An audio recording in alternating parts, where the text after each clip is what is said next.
Hey guys, Zach King here with another Final Cut Pro tutorial. Today we're going to do a Pleasantville effect, and this is a really neat effect. It basically cuts all the color out except for one color that you choose. In this case it was yellow for me. Let me play the effect here for you. It's actually my sister. We were up in Canada last year and we filmed this stuff. So there you get the gist of it. It's kind of in that shot I chose to take out the yellow, or keep in the yellow and take out everything else. And let's do the effect. So if you want to follow along or do it after you watch the tutorial, just get footage that is that has colors that stick out. It's easier. Like if I were to go in here and actually do it with the green trees in the background on the mountain, that would be very difficult because you see the green is actually almost the color of the water and her shirt and other parts of the frame. So you want to make sure when filming it, if you know you're going to do this effect or an effect like this, to have colors that are distinct and you're able to pick out easy. So here we go. Here's the original clip. And the first thing you need to do is go to your effects tab in your browser. And in my favorites, I happen to have the color corrector 3-way, which is what you're going to be using.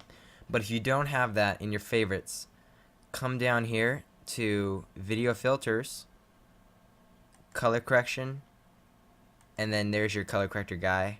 Drag it in there, and now select your clip. And by the way, if you don't have that in your favorites, I highly recommend you get that in there because you'll be using that a lot. So select your clip here and go to the color corrector 3-way tab. And you notice we have these three, black, mid, and white color correcting things. But we want to come down here to the limit effect bar, open that up.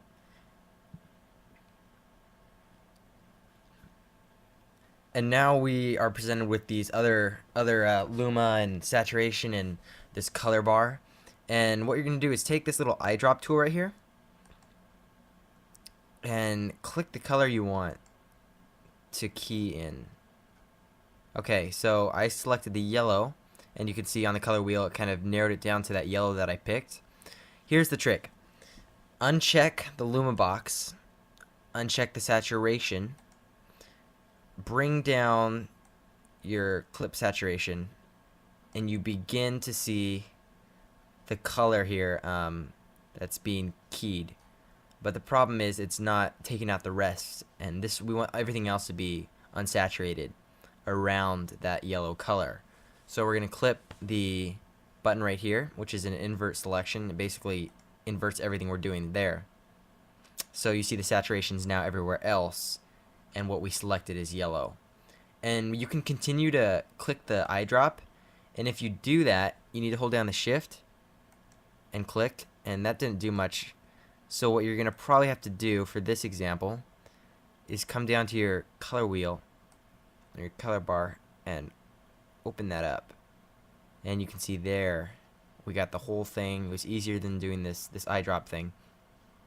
So there, and let's scroll through and make sure everything, and you can see here actually there's a little sunlight reflecting off this chair. So if you wanted to adjust that, you could come in and fix it. And you come up here, let's scroll through. Yeah, it looks like everything's there, even that long wide shot.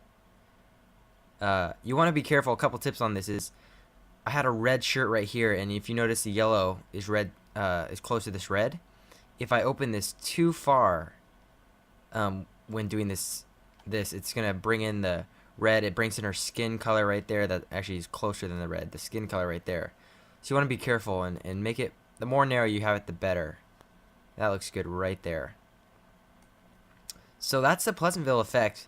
I've seen this used in a lot of cool ways. I saw this one student film that had a whole black and white, and then at the very end, a red dress slowly, they keyframed it in, slowly appeared, and by the end you're like, whoa, her dress is red, and it kind of hit you all of a sudden. But there's some neat effects you can do with it. Try not to overuse it in your movies, because it does look, it can be exaggerated. I've seen it exaggerated, but yeah, play around with it. It's pretty cool, and there's a lot of cool things you can do with it.